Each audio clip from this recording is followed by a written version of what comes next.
Okay, we're going to start with a fun story. This video is going to be significantly shorter and hopefully won't kill your batteries really quick. But this was a favorite. We read it a while ago during Imagination Week. And if you have this book, you can go get it and follow along. But it was definitely a favorite amongst the preschoolers. So we're going to read it. I am going to ask all the parents to try really hard not to listen to my pirate voice. I like the kids to be able to have fun reading the stories, but I'm used to doing this in front of kids, not adults. So I'm going to pretend you're just all preschoolers in there. All right, here we go. Pirates have green teeth when they have any teeth at all. I know about pirates because one day when I was at the beach building a sandcastle and minding my own business, a pirate ship sailed into view. I knew what it was because its flag had a skull and crossbones on it, and because I could hear the pirates singing, "Hey ho, blow the man down." They were a little off key. This is a crossbone and skull that they were talking about. I'm going to move to a different spot. Sorry, I'm up in my nail room, so the lighting is just a little different up here. Hold on, I'm going to turn the pages in this place. Here we go. All right, this way you can see the pictures a little better. I tried to tell Dad, but he was busy setting up the beach umbrella. I tried to tell Mom, but she was busy slathering my baby sister with sunblock. So I went back to my sandcastle, but I kept an eye on the pirates. By then, they were rowing to shore. Look, he looks so worried. When they landed, the head pirate came out of the boat and yelled, "Ahoy there, matey! Be this the Spanish Main?" "No," I said. "This is North Beach." "Shiver me timbers," the pirate said. "We must have taken a wrong turn at Bora Bora." He walked around my sandcastle. He looked at the moat. Then he yelled back to the crew, "He's a digger, he is, and a good one to boot." "A good one to boot," the others agreed. "What be your name, matey?" the head pirate asked. "Jeremy Jacobs, sir," I told him. Those funny-looking pirates. Look at that. Look at their teeth. They don't look like they take care of their teeth very well. "Well, Jeremy Jacob," he said, "you're looking at Braidbeard and his crew. We've been needing a digger like yourself. We've a chest of treasure to bury." "Aye, treasure!" the others shouted. "You're coming with us," Braidbeard told me. I didn't think Mom and Dad would mind as long as I got back in time for soccer practice the next day. Look, he's so excited. That's how I became a pirate. You see him out there? He's so excited. He's like, "Woohoo! I'm a pirate." There's a parrot on his head.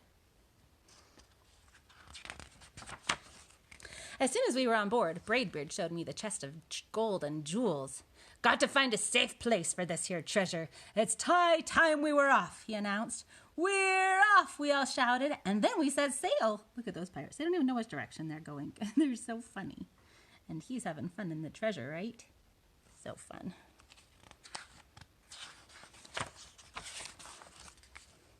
There was plenty to do on board. The pirates taught me to sing sea chanties. The louder, the better, and to say real pirate stuff like landlubber and scurvy dog.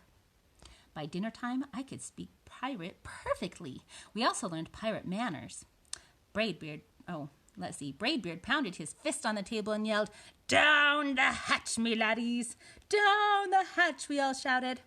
Braidbeard gulped his food and said, "Hand over the meat!" "The meat!" we all roared. Nobody told us to finish our spinach. There wasn't any. Or to chew up our carrots. They weren't even allowed on board. We talked with our mouths full, and nobody said please or thank you. Goodness, they really don't have very good manners. Oh dear, look at that. After dinner, I tried to teach the pirates to play soccer. Braidbeard kicked the ball and yelled, "Arg, soccer! Arg, soccer!" the crew yelled. Then everybody dove for the ball at once, and it rolled right off the deck. "After it, me hearties!" Braidbeard commanded. "After it?" we all whispered. We fought over who would have to go get the ball. Oh my goodness, would you jump in that water? That doesn't look very safe. We fought over who would have to go get the ball, but it didn't matter anyway because a shark came along and swallowed it in one gulp. So much for soccer practice. But by now it was past my bedtime, but nobody tells pirates to go to bed, to take a bath, or to brush their teeth. Maybe that's why their teeth are green. Oh, sorry about the shininess of this book. I'll try to block it. Pirates sleep with one eye open, just in case. Did you know that? And they don't change into pajamas. Unless they want to.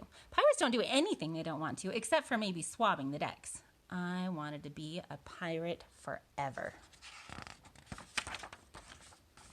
But then I found out what else they don't do.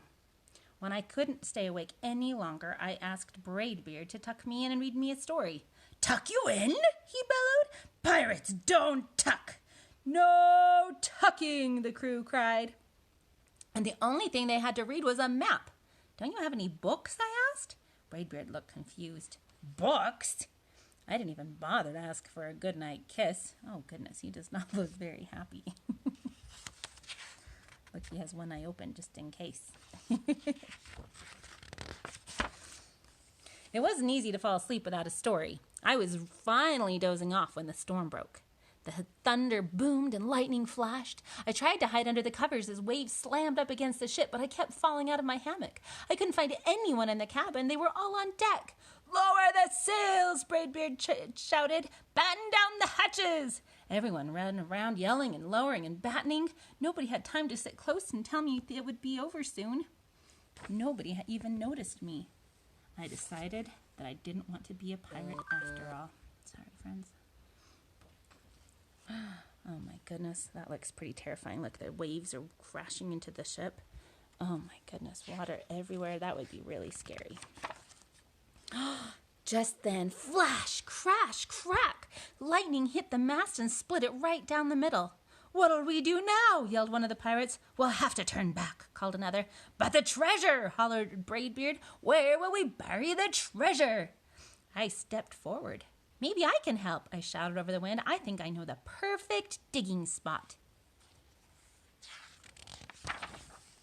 When the storm was over, we rowed back to shore and buried the chest. We drew a map so we could find the treasure again, but I don't think I'll need it. Do you know what these words say? They say, Jeremy Jacob's backyard. This is his yard. They decided to bury the treasure back here. So there's his house, and they just take a little path, boop-doo-doo, past the basketball hoop, boop-boop-boop, underneath the tree, next to his dog. The X marks the spot, right? After the pirates repaired the ship and got ready to set sail, after that, the pirates repaired the ship and got ready to set sail. Before they left, Braidbeard handed me a flag and said, "You make a fine pirate, Jeremy Jacob. Guard that treasure well. We'll be back to get it soon enough." "Soon enough," the crew repeated. "And if you ever need us," Braidbeard added, "just run the Jolly Roger up yonder pole." "Up yonder pole," the others shouted. And maybe I will, but not today. I have soccer practice.